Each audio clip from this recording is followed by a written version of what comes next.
Aujourd'hui, je voulais aborder un sujet avec vous qui est un des éléments essentiels de la compréhension d'un parcours d'âme et d'un parcours de flammes jumelles, à savoir l'amour inconditionnel. Alors d'abord, on va exposer ce qu'est l'amour conditionnel. L'amour conditionnel, c'est une vision égotique de l'amour. Pour Freud, l'amour, c'est un échange d'une partie de notre ego avec la personne aimée. C'est-à-dire que si j'aime quelqu'un, d'un point de vue égotique, je vais lui déléguer une partie de mon ego et elle va me déléguer une partie de son ego. Ce qui fait que chacun de nous est complet en termes égotiques, mais porte en lui une partie de l'autre, une partie de l'ego de l'autre. Et donc si ce lien égotique n'est pas nourri, il y a un déficit d'ego qui se crée pour l'un des deux ou pour les deux, et donc de la souffrance. Et si par exemple un des deux s'en va du lien, dit stop, je préfère faire ma vie ailleurs et partir du lien, et bien, cette personne qui fait ce choix-là, en général, elle a conscientisé et elle a anticipé avant de l'annoncer. Et donc elle a déjà repris une partie de son ego et elle a délaissé une partie de l'ego de la personne avec qui elle était en couple. Sauf que l'autre personne ne le sait pas. Et donc quand il y a l'annonce de la rupture, cette personne qui est face à l'annonce, elle se retrouve d'un seul coup avec un grand vide, avec un déficit d'ego qui lui explose finalement à la figure, parce que elle comprend d'un seul coup que la partie qu'elle pensait avoir en elle, qui venait de son conjoint ou de sa conjointe, ne sera plus là et va s'en aller. Et il faut et à ce moment-là, il y a un processus de deuil, il y a un processus d'acceptation de la souffrance, et il faut recoller la partie de son ego qui manquait pour retrouver son intégrité égotique. Alors des fois, il peut arriver qu'évidemment, recoller cette partie d'intégrité, cette partie d'ego qui manquait, ne se fait pas sans douleur, et il peut aussi arriver que la partie, en l'occurrence de l'ego, n'est pas complète quand on la ramène en soi, et qu'il reste des blessures égotiques qui ne sont pas soignées, qui mettent du temps à soigner, et aussi au niveau des énergies, au niveau de l'aura, il peut arriver à ce qu'il y ait des implants qui restent au niveau de votre aura, au niveau de vos énergies, ce qui fait que vous gardez cette blessure qui fait souvent écho, malgré tout, à d'autres blessures antérieures. Parce que d'une manière générale, à chaque fois que l'ego souffre, il souffre pour une bonne raison, c'est que c'est un retour en arrière à une blessure qu'on a déjà connue par le passé. Et typiquement, les blessures de rejet et les blessures d'abandon, qui sont les blessures les plus souffrantes d'un point de vue psychologique, se retrouvent exacerbées dans des situations de rupture ou dans des situations de deuil, quand par exemple un parent s'en va. Alors ça c'est l'ego, ça c'est la vision égotique de l'ego. Qu'est-ce que l'amour inconditionnel? Eh bien, l'amour inconditionnel, il est au-dessus de l'ego. Bien sûr, il y a une partie d'ego qui entre en jeu, puisque l'ego c'est un outil qui nous permet d'être en société, qui nous permet de comprendre la société et qui nous permet d'interagir avec les autres. Et ça reste un outil. Le véritable amour inconditionnel, lui, il est au niveau du chakra du cœur, et il se place de l'âme à l'âme, du cœur au cœur. Si vous voulez, l'amour égotique, lui, il est dans les 3 premiers chakras, qui sont vraiment les chakras liés aux émotions, au physique et à la sexualité. Alors que le chakra du cœur, lui, qui est Anahata, qui est là, il est au-dessus. Et quand on atteint l'amour inconditionnel, l'amour au niveau du chakra du cœur, on a une vision différente de l'amour. D'abord, pour pouvoir expérimenter l'amour inconditionnel pour quelqu'un, il faut d'abord l'expérimenter pour soi-même. Qu'est-ce que ça veut dire? Ça veut dire qu'il faut se connaître. Ça veut dire qu'il faut reconnaître ses blessures. Ça veut dire qu'il faut se poser des questions sur soi. Pourquoi je suis blessé dans telle circonstance et pas dans d'autres, pas dans une autre? Pourquoi tel acte ou telle pensée ou telle réflexion vient me titiller, vient me faire du mal? Et qui a mal? Il faut se poser la question. Qui a mal? Qui souffre? Est-ce que c'est mon âme? Est-ce que c'est mon cœur? Est-ce que c'est moi? Est-ce que c'est mon ego? Est-ce que c'est en rapport avec une souffrance passée? Qu'est-ce que ça réveille en moi? Et on se rendra compte que le qui a mal, souvent, c'est l'ego. Enfin, toujours, c'est l'ego. Parce que l'âme ne souffre pas. L'âme, elle est dans un amour inconditionnel pour tout ce qui existe. Elle est connectée à tout et elle est reliée à la source. Donc, elle reçoit l'amour de la source. Et donc, être en amour inconditionnel pour soi-même, ça veut vraiment dire apprendre à se connaître soi-même, à retrouver son âme, le chemin de son âme, et à remettre l'ego à sa juste place. Donc on peut ressentir, quand on est en amour inconditionnel pour soi-même, on ressent évidemment des émotions, parce que c'est le propre de l'ego, c'est le propre de la manifestation du corps, mais on n'est pas en prise directe avec ces émotions, on n'est pas en prise directe avec l'ego, on a l'âme qui devient réellement la pilote de nos existences, de notre existence. Et on accepte, comme disait Bouddha, on accepte cette souffrance pour ce qu'elle est, comme un chemin initiatique et comme une information sur nous-mêmes. Et au fur et à mesure que l'on fait ça, on acquiert de la sagesse, et les interactions avec autrui deviennent de moins en moins souffrantes. Et surtout, on est en mesure, comme on s'aime soi-même de façon inconditionnelle, on est en mesure de dire à l'autre, ceci ne me convient pas. Ce que tu fais là ne me convient pas. Et c'est là une nuance qui est importante. On ne dit pas à l'autre, tu ne me conviens pas. On dit, ce que tu fais ne me convient pas. Et surtout, on le dit sans violence. On le dit avec des mots, on laisse passer l'émotion, qui est toujours présente. On la laisse passer pour ce qu'elle est. De la même manière qu'on laisse passer des pensées pour ce qu'elles sont. C'est un nuage qui passe.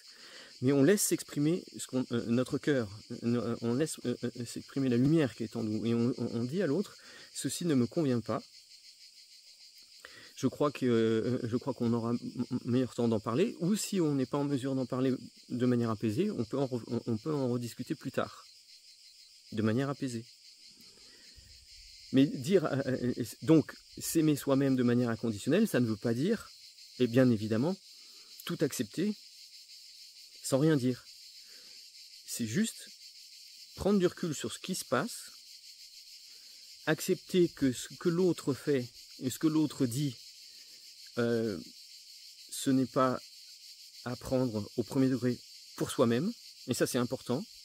On se rend compte quand on est dans une relation d'amour inconditionnel et quand on est éveillé à un lien spirituel et quand c'est notre âme qui est dans la compréhension du monde et non plus notre ego qui est en autopilote, on réalise que lorsque quelqu'un est en colère, lorsque quelqu'un manifeste des émotions, il ne parle pas de nous, il parle de lui. Et chaque interaction qu'on a avec les autres, nous sommes tous les miroirs des uns des autres. Et quand il y a une interaction qui est délicate, et qui génère de la frustration ou qui génère des difficultés, c'est souvent parce que ça vient nous parler de nous. Et donc quand on se met en colère non pas contre l'autre, mais on se met en colère parce qu'on ressent quelque chose à l'intérieur de nous dont l'autre n'est pas responsable. L'autre, il a juste dit quelque chose. C'est juste une parole. Bien sûr, je ne parle pas d'actes physiques qui sont inacceptables. Mais si c'est juste une parole, même si c'est une parole véhémente, si on la reprend, si elle génère une émotion violente en nous, c'est qu'elle vient réveiller cette violence. Et cette violence, elle est en nous, c'est pas l'autre qui l'a mise là. Elle était déjà là. Donc quand on a épuré tout ça, on se rend compte qu'on est exempt de violence. Et on prend le discours de l'autre pour ce qu'il est, c'est-à-dire qu'il nous parle de lui-même, il nous parle de quelque chose qui ne lui plaît pas, d'une façon qu'il a, lui, de s'exprimer ou elle de s'exprimer, et on prend du recul sur l'information qu'on reçoit. à partir de là, si les deux personnes dans un couple sont en amour inconditionnel l'une pour l'autre, ça veut dire qu'elles acceptent l'autre telle qu'elle est ou tel qu'il est. Ils ou elles comprennent que la personne, quand elle s'exprime, elle parle avec bienveillance, avec amour, et elle parle d'elle-même, elle parle de ce qu'elle ressent, elle parle de quelque chose qui la touche, quelque chose qu'elle a ressenti en elle, et ce n'est ni une accusation, ni une critique, c'est toujours un fait, un événement, un stimuli qui vient réveiller quelque chose en nous, et qui va générer une émotion. Mais au-delà de ça, cette perception, elle est toujours enveloppée dans l'amour, parce qu'on sait que l'autre ne réagit pas pour nous blesser, parce que l'autre nous aime de façon inconditionnelle, donc sa réaction, elle est dans l'amour, et nous, on l'accueille dans l'amour, c'est-à-dire une expression de ce que l'autre ressent, et de ce que l'autre est en train de vivre, et on est en mesure donc à ce moment-là de dire ça me convient, ça me convient pas, je suis d'accord avec toi, est-ce qu'on pourrait en parler plus tard, j'ai compris que tu as une émotion vive, est-ce qu'on peut en parler quand tu voudras. Et de la même manière que lorsque la personne n'est pas en capacité de s'exprimer, lorsque la personne est dans le silence, se mure dans le silence parce qu'elle a des émotions qui sont trop fortes et qui sont difficilement gérables, ou alors que ses pensées ne sont pas assez organisées, ce silence ne vous est pas destiné. Il ne faut pas prendre le silence comme étant une arme contre vous-même. C'est que la personne a besoin de ce silence. C'est son silence. C'est ce qu'elle vit, elle. Mais vous l'aimez, et vous aimez. Vous vous aimez intégralement, et complètement, et vous vous aimez de manière inconditionnelle. Donc le silence de l'autre ne vous affecte pas. Vous comprenez que l'autre est en souffrance, vous comprenez que l'autre traverse une difficulté à communiquer, et vous ne le prenez pas pour vous. C'est juste l'autre qui s'exprime de cette façon-là, à ce moment-là. Si ce silence dure, ça lui appartient. Est-ce que ça va vous empêcher de l'aimer? Ben non. Parce que si ça vous empêche de l'aimer, si ça vous génère de la frustration, si ça vous génère de la colère en disant « elle ne me respecte pas, elle ne me parle pas, elle nie qui je suis », eh bien c'est peut-être vrai. C'est peut-être vrai qu'elle ne vous considère pas.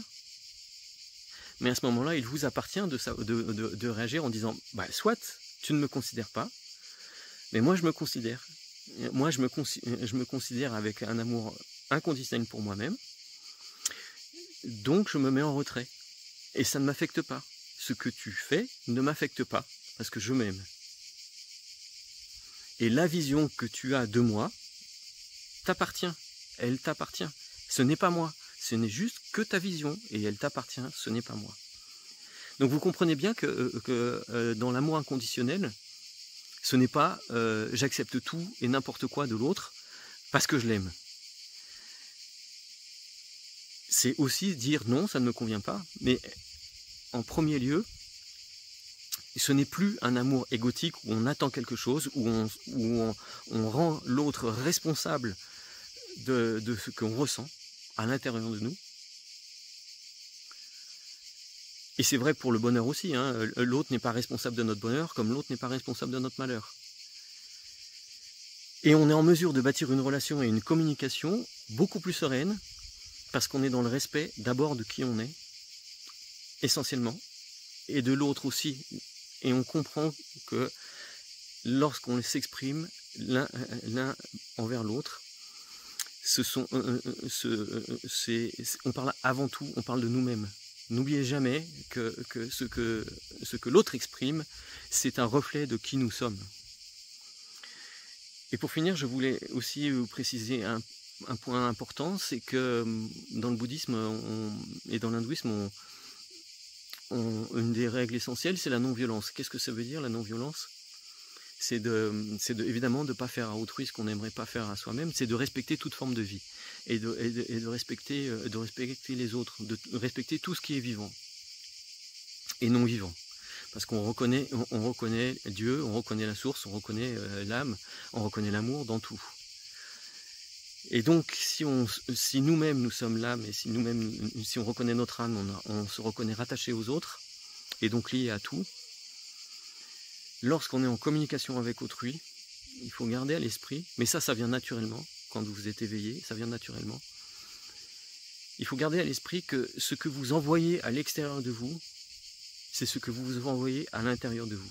Si vous êtes en colère contre les autres, c'est que vous êtes en colère contre vous-même. Si vous envoyez de la haine envers les autres, c'est que vous avez de la haine envers vous-même. Si vous envoyez de la violence envers les autres, c'est que vous avez de la violence envers vous-même. Parce que les autres ne sont qu'un reflet de vous-même. Les autres sont... tout autour de vous, c'est vous. Donc si vous projetez des sentiments négatifs, de la haine, de la colère, de la violence sur les autres, c'est vers vous-même que vous projetez ces émotions négatives. Donc j'espère que vous aurez une vision un peu plus claire de ce qu'est l'amour inconditionnel. Et bien je vous remercie. Je vous remercie de m'avoir écouté et je vous dis à bientôt. Namasté.